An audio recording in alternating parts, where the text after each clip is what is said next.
Thanks for joining us for CBN News Today. I'm Charlene Aaron. And I'm Ephraim Graham. The White House is at work on new guidelines for healthcare workers returning from parts of West Africa dealing with the Ebola outbreak. This comes after 4 states enacted new mandatory quarantine rules that are stirring up a bit of controversy. Nurse Casey Hickox is quarantined at a hospital tent in New Jersey after returning from Sierra Leone. She's the first traveler automatically detained under new rules imposed by 4 states. From a hospital room, she told CNN by phone, "This is an extreme that is really unacceptable, and I feel like my basic human rights have been violated." Hickox has hired an attorney to take up her cause. There's no reason for the state of New Jersey to keep her quarantined. But New Jersey's governor is standing by his decision. My job is to protect the people of the state of New Jersey. That's exactly what I'm going to do. The White House has concerns with the new state guidelines. It's now at work on new ones for handling healthcare workers returning from West Africa. We've been examining the protocols for protecting our brave healthcare workers, and guided by the science, we'll continue to work with state and local officials to take the necessary steps to ensure the safety and health of the American people. But some critics say the White House is part of the problem. Well, I think governors of both parties are reacting to an absence of leadership, an absence of belief that the federal government really does know what they're doing. New York's governor is now opting for supervised checkups at home for 21 days. Meanwhile, Dr. Craig Spencer, the New York Ebola patient who triggered the new policy, remains in serious but stable condition in a Manhattan hospital.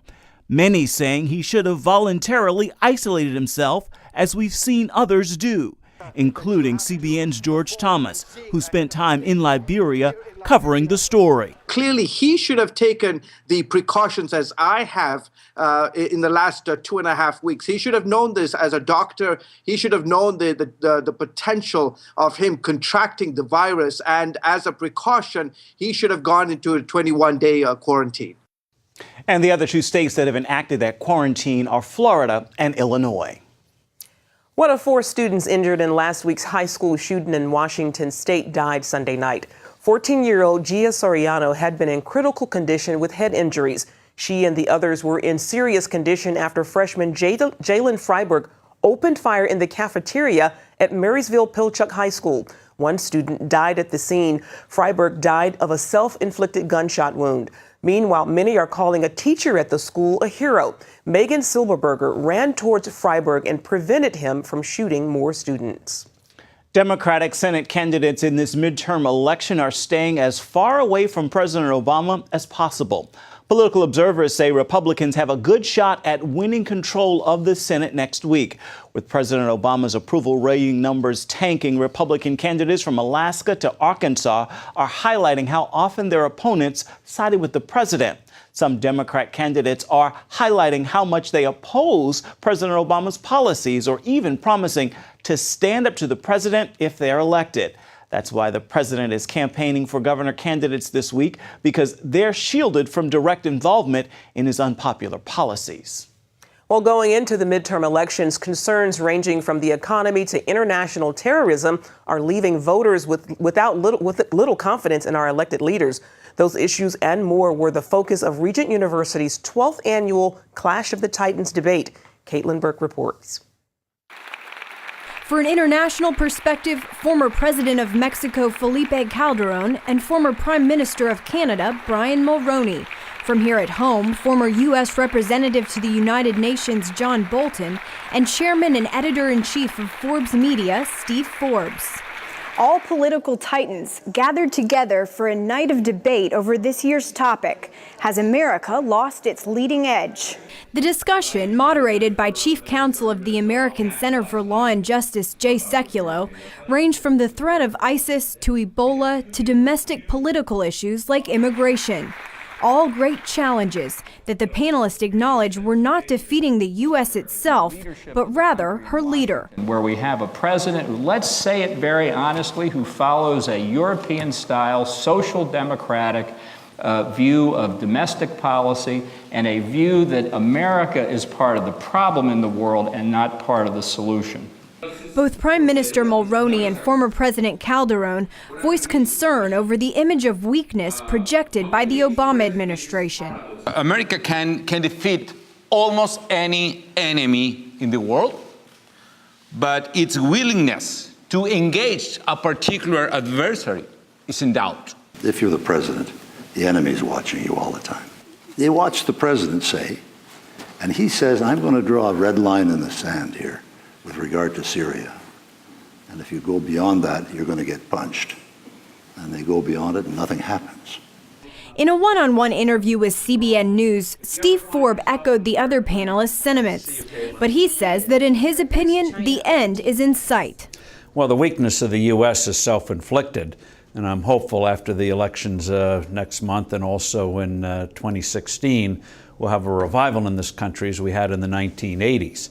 The panelists unanimously agreed that it's America's leaders that have lost the edge. America itself is and will remain the greatest country in the world. There's never been a case in recorded history that involved the United States of America when confronted with the great challenge. It hasn't had the capacity to rise, meet it, conquer it, celebrate the victory, and move on to the next opportunity. Caitlin Burke, CBN News. Britain handed over its largest military base in Afghanistan Sunday. UK, US, and Afghan troops witnessed the lowering of the Union Jack for the last time at Camp Bastion in Helmand Province. That marks the end of operations for US and UK forces under a NATO security force in the region. Camp Bastion was the center of UK operations in Afghanistan. The UK Defence Minister says British forces have helped give Afghanistan the best possible chance of a stable future. The senior UK officer in Helmand says the Afghan troops are ready to provide security. Canadian authorities confirmed the Islamic gunman who attacked Parliament and killed a soldier last week was motivated by his ideology. Michael ZehafBibeau made a video of himself just before his rampage. That's a common practice for Islamic terrorists. Canadian media report that he praised Allah in the video and complained about Canada's foreign policy. His terrorist attack came 2 days after an attack by an Islamic State-inspired terrorist inside Canada. The bloodshed raised fears that lone wolf terrorists are responding to calls by ISIS to attack Western countries that are targeting them in Iraq and Syria.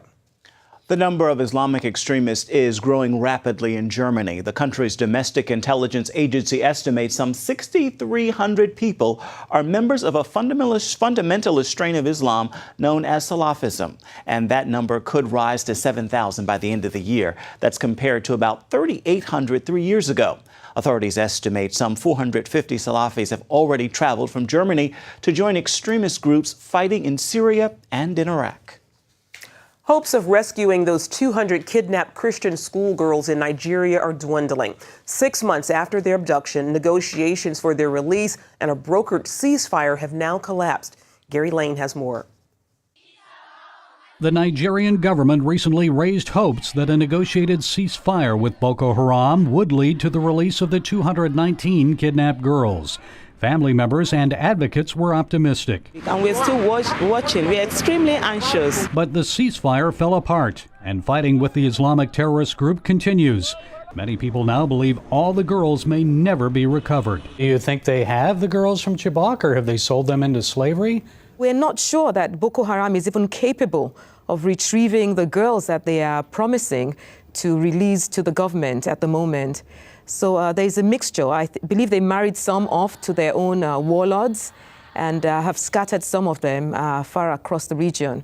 Nigeria analyst Peyi Soyinka Arawele confirms that some of the kidnapped girls have actually been used in suicide bomb attacks. And she says if some girls are freed, they may not be the girls who were kidnapped last April in Chibok. They have continued abducting more women over the past few days since the ceasefire was announced. And it is believed by some observers in the villages that the Boko Haram only intend to release the new victims that they have recently abducted and not the girls from Chibok. 276 schoolgirls, many of them Christians, were kidnapped at their boarding school. 57 eventually escaped from captivity. An international outcry ensued over the kidnappings.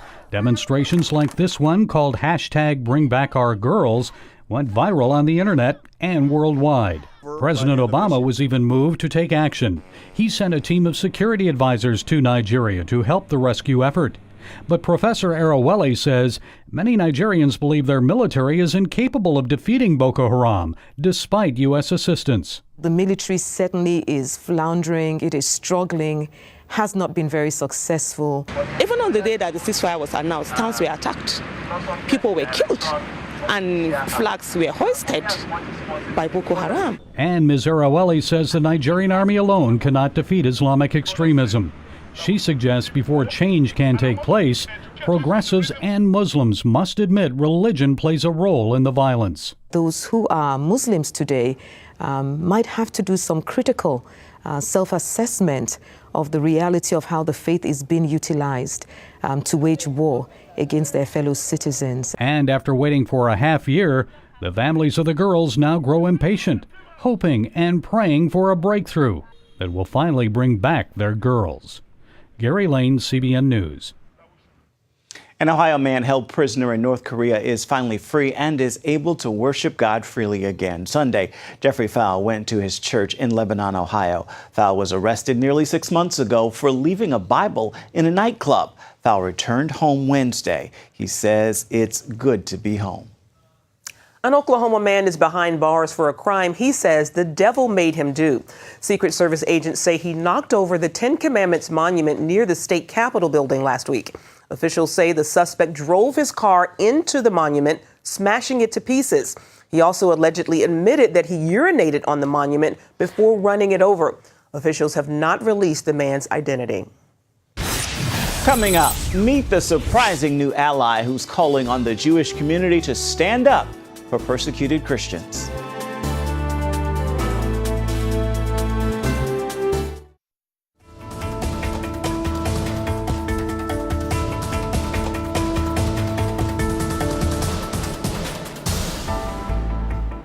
Islamic extremists are fueling trouble in Jerusalem. Israeli Prime Minister Benjamin Netanyahu said he's reinforcing the city with some 1,000 police and paramilitary border police.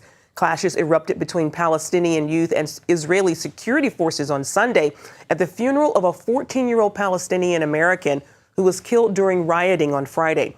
The military says he was about to hurl a firebomb. Last week, a Palestinian drove into a Jerusalem crowd, killing a 3-month-old baby. This is not coincidental. Islamic extremist elements are trying to set alight the capital of Israel, and we will use all necessary force with determination and responsibility so that they are unsuccessful. Tensions have been high since June when Hamas terrorists abducted and murdered 3 Israeli teenagers on their way home from school. With Christians facing severe attacks from ISIS and other Muslims in the Middle East, Jews are now joining forces with Christians to fight the growing persecution of believers in Islamic countries. Chris Mitchell has that story. When hundreds of thousands of Christians, men, women, and children are killed, this isn't a war. This is genocide.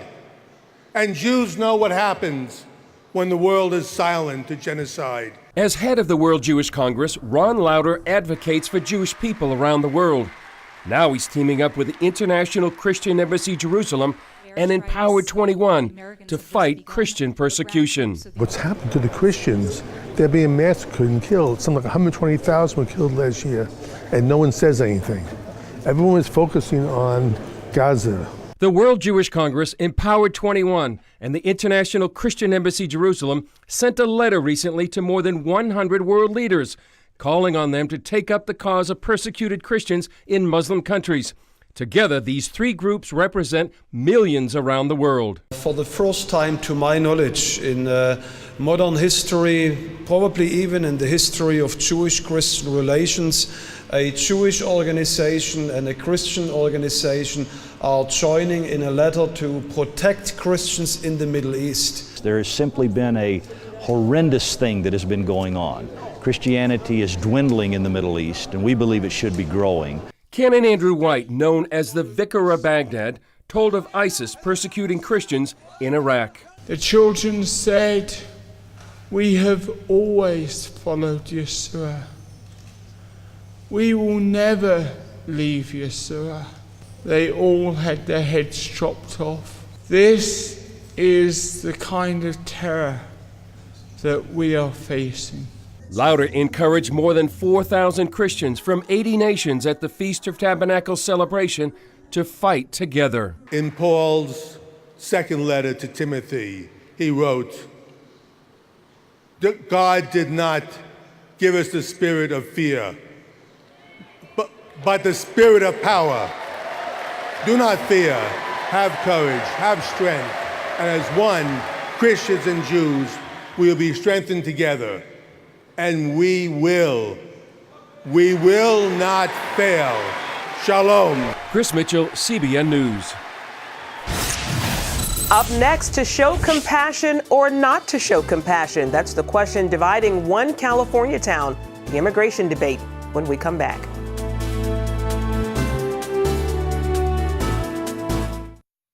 Obamacare's new easy application is not immigrant friendly.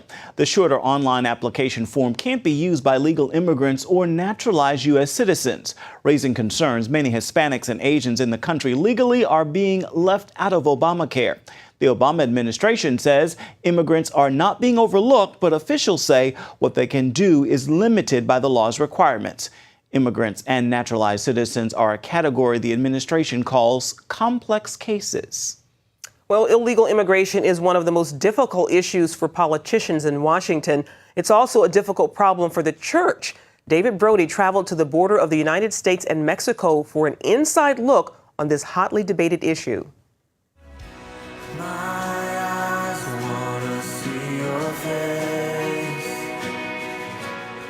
The subject of immigration and the church goes back to Bible times. Scriptures talk about showing compassion to the stranger in your land. But what if that stranger breaks the law to get there? Churches regularly face that question as thousands illegally cross the border, including women and children. And that includes 18-year-old Jose Maldonado, who's waiting to see if the courts will allow him to stay in the U.S. In the meantime, he's taking classes to learn English. He agreed to talk to CBN News on camera. Some of them say we just come here to take their jobs and behave badly. I like this country a lot, and you can have a better life. That's why I came here, to have a better life, to help my family. Last year, Jose traveled from Honduras, up through Mexico, across the Chihuahuan Desert, and into Texas. The 3-month journey almost cost him his life. Out of his group of 25, only 3 people made it through brutal desert conditions to reach America. Jose had very little food or water and knew that he couldn't survive on his own strength. That's when he said he cried out to God in the desert, literally.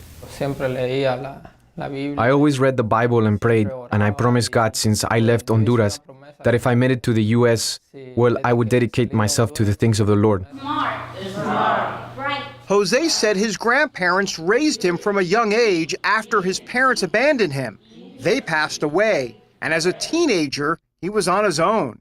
He said often the only place to turn is the gang life. I lived in San Pedro Sula for a while, and there are a lot of gangs there.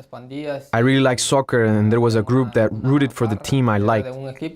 And the group that rooted for them said I had to join their gang or else they would kill one of my family members. Father Cameron Lemons and his wife Janelle see firsthand what happens to young people like Jose.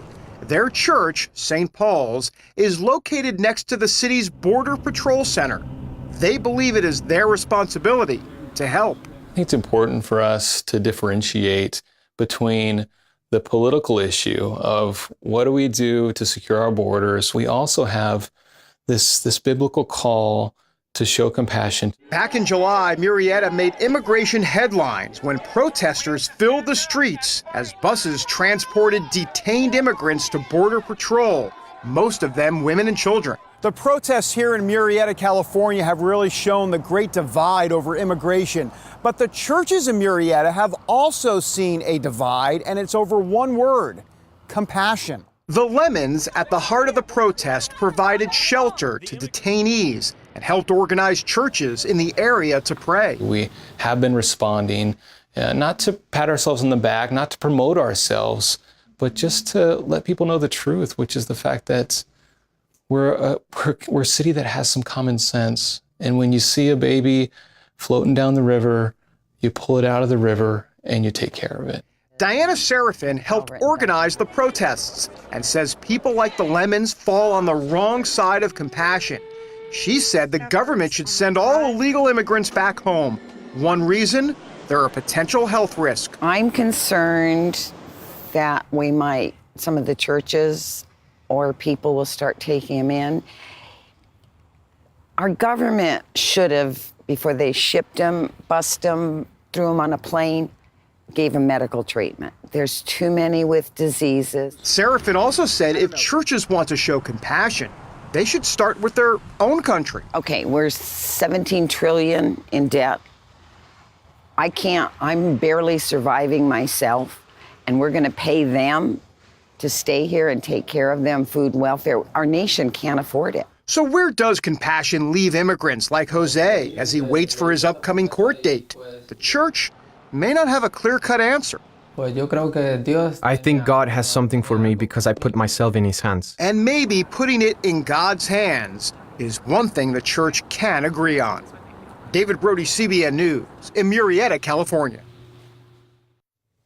And finally today, Operation Blessing continues helping victims of Ebola in Liberia. 15-year-old Ernest recently lost both of his parents to Ebola. Ernest and his sister are now quarantined with their grandparents and cousins in their home.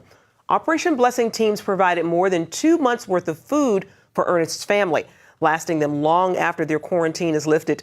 Teams also distributed a chlorine mixture, providing families with hand-washing stations and hospitals with desperately needed disinfectant. And you can find out more about Operation Blessing by going to ob.org. And we're still continuing to pray about that situation. Oh, it's yes, indeed. so sad. Yes, indeed. Well, that's going to do it for now on CBN News Today. You can find more of our exclusive coverage of the issues you care most about at cbnnews.com. Take the time to tell us what you think about the stories you've seen here today. You can do it on Facebook or at CBN News on Twitter. Hope you join us again right here next time. Make it a marvelous Monday, everybody.